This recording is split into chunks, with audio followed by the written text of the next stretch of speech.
What's going on, everyone, and welcome back to the channel. I just left the movie theater. That means I watched Supergirl 2026, and this is my out-of-theater movie review. And as you could tell by the thumbnail, I've got some thoughts. Let's not waste any time. Couple things right out of the gate. This is a spoiler-free review, just so you know, and also this film does not have either post-credit scene, so you can leave right after the movie ends. So this is a Supergirl movie. Let's talk about the lead.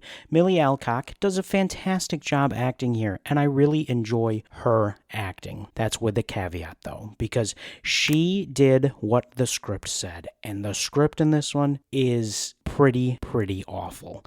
The way she is portrayed in the first 40 to 50 minutes of the movie, she is not a likable character. She is a real frat girl.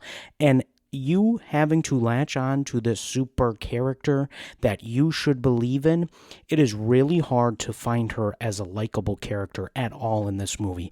And it's not the acting. She's doing what she's told. She's a great actress. She does it very well. It's believable, obviously. It's just not something I think should happen for her first go around the sun. Speaking of the writing, and you have to be on point when you write these super character movies because they are so powerful. And there's a lot of times in this movie, basically the entire movie, she is just stripped of her powers. When she does have her powers, there are so many instances in this movie where she will literally show in a screen before, a picture before, she will show her powers at full strength, using them, and then 2 seconds later, when it could help her again, she just completely forgets about them. Again, that has to do with the writing and the inconsistencies in the writing. The hook that this movie uses is basically the John Wick hook, and you see it from the trailers, so it's not a spoiler. Obviously, something happens to Krypto, then Supergirl needs to save him. It's that John Wick trope, and again, it's just played again and again. It really makes it feel like it's a story that doesn't need to happen, and certainly doesn't need to happen this early in the DCU. The villain is forgettable in a Malekith way. I don't even remember what his name is. And as Jeremy Johns said in his review, which I'm a bad YouTuber, I have no affiliation with this guy. Go check out his review because he was fantastic at it.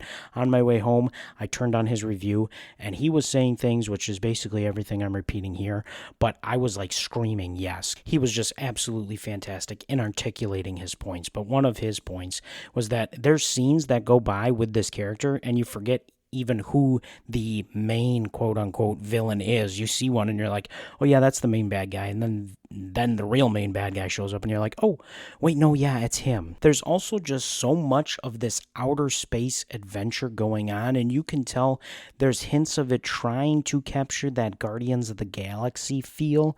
And as someone who's admittedly not a big Guardians of the Galaxy fan, this felt like it was a far cousin of that, ironically. There are some bright spots with this movie. Obviously, I love Krypto anytime we get to see him, and David Cornsweet as Superman is fantastic in this. There is some really great throwback scenes. Those were actually the points in the movie where I felt myself legitimately locking in and being like, oh, I am dialed into this plot point. And then towards the end, there's some good stuff before the credits roll, but admittedly, the best part of this movie is Lobo. Jason Momoa as Lobo. He's absolutely fantastic. A lot of the jokes as a whole in this movie don't hit unless if they were delivered by Jason Momoa. He's absolutely fantastic. I'd love to see a 6-part episode series with him, his character, or a movie. Just something more with that. I hope it just doesn't get thrown on the back burner. At the end of the day, I left the theater pretty disappointed with this movie experience. $17 to go watch this. I would certainly rather watch it when it comes out on HBO Max, and honestly, I hope we can get monetized so I can get some money back from this movie because it was a forgettable experience to say the least. I'm kind of pouring it on thick here at the end. It's not an atrocious movie, but it is certainly not to the standards that it should be at. But if you have gone gone and seen Supergirl, and as the days go by, I know you'll have a bigger chance to. If you've seen it, let me know what your thoughts are in the comments down below. Friday, we will have a Super Fam ranking with all the big Superman and Supergirl movies ranked here, updated ranking on the channel. We thank you for watching today's episode, and now that you've got some time, you can go refill that popcorn bucket.